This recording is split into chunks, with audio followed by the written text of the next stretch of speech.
সিলেট নগরে সোমবার মধ্যরাত থেকে শুরু হওয়া ভারী বৃষ্টিতে ডুবে গেছে শতাধিক এলাকা।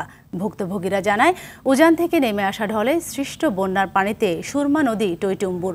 তাই বৃষ্টির পানি নগরের ছড়াগুলো দিয়ে নদীতে মিশতে পারছে না। এতে নগর জলমগ্ন হয়ে পড়েছে। রোববার সকাল ও বিকেলে কয়েক দফা বৃষ্টি হয়েছে। এরপর থেকে এমন জলাবদ্ধতা সৃষ্টি হয়েছে। বিভিন্ন বাসাবাড়ি ও ব্যবসা প্রতিষ্ঠানে পানি ঢুকে পড়ায় চরম ভোগান্তিতে পড়েছে নগরবাসী। এমজি ওসমানী মেডিকেল কলেজ হাসপাতালের নিচতলায় তলিয়ে যাওয়ায় চরম বিপাকে রোগী ও স্বজনরা। তবে সিলেট জুড়ে অতিবৃষ্টি হলেও নদ নদীর পানি কমেছে ধীর গতিতে। উজানের বৃষ্টিপাত ও পাহাড়ি ঢলে সুনামগঞ্জে সব নদ নদীর পানি বেড়েছে। সুরমা নদীর ছাতক পয়েন্টে পানির বিপদসীমার 59 সেন্টিমিটার উপর দিয়ে পানি প্রবাহিত হচ্ছে। এদিকে মৌলভীবাজারে বৃষ্টি না হয় বন্যা পরিস্থিতির উন্নতি হয়েছে।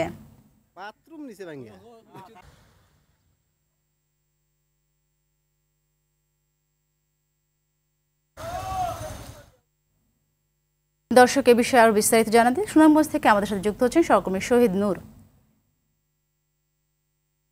সুনামগঞ্জের সার্বিক বন্যা পরিস্থিতি কেমন আমাদের জানাবেন, আর জানাবেন এই বন্যা পরিস্থিতি সামাল দিতে স্থানীয় কর্তৃপক্ষের কি তৎপরতা দেখতে পাচ্ছেন?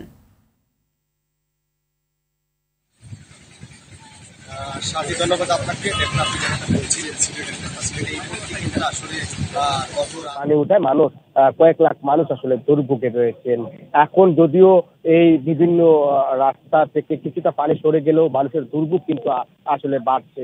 আমি যদি বলি, সিলেটের এই বন্যা কিন্তু উজানের পানি কিন্তু এই মুহূর্তে সুনামগঞ্জে এসে চাপ সৃষ্টি করছে। ধীরে ধীরে সুনামগঞ্জের সকল নদ নদীর পানি বৃদ্ধি পাচ্ছে। বিশেষ করে সুরমা, কুশিয়ারা সহ কয়েকটি পয়েন্টে কিন্তু বিপদসীমার কাছাকাছি আছে এবং চাতক পয়েন্টে এই মুহূর্তে আসলে বিপদসীমার একেবারে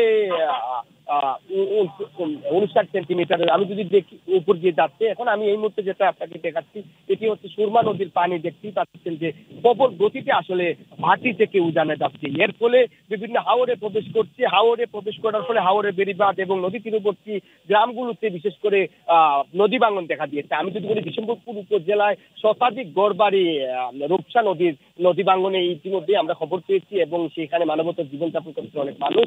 পাশাপাশি পানি উন্নয়ন বোর্ড থেকে যেমনটা জানানো হচ্ছে যে পানি বাড়লেও যেহেতু ধারণ ক্ষমতা রয়েছে হাওরে পানির প্রবেশ করার, তো সেই জায়গাতে বন্যা তীরবর্তী নদী তীরবর্তী এলাকায় বন্যার যে পূর্বাভাসের কথা বলছেন, তারা বলছেন যে দ্রুত সময়ে পানি নেমে গেলে স্বস্তি ফিরে আসতে পারে এসব জনপদে। তবে এখনো ওইভাবে সিলেট অঞ্চলে বন্যা পরিস্থিতি দেখা দেয়নি। প্রশাসনের পক্ষ থেকে বলা হচ্ছে তারা বন্যা মোকাবেলায় তারা তৎপর আছেন এবং ইতিমধ্যেই তারা প্রস্তুতি গ্রহণ করেছেন বলে জানিয়েছেন জেলা প্রশাসক। তো এই ছিল সুনামগঞ্জ থেকে বন্যা পরিস্থিতি সর্বশেষ খবর। সাথে ধন্যবাদ আপনাকে।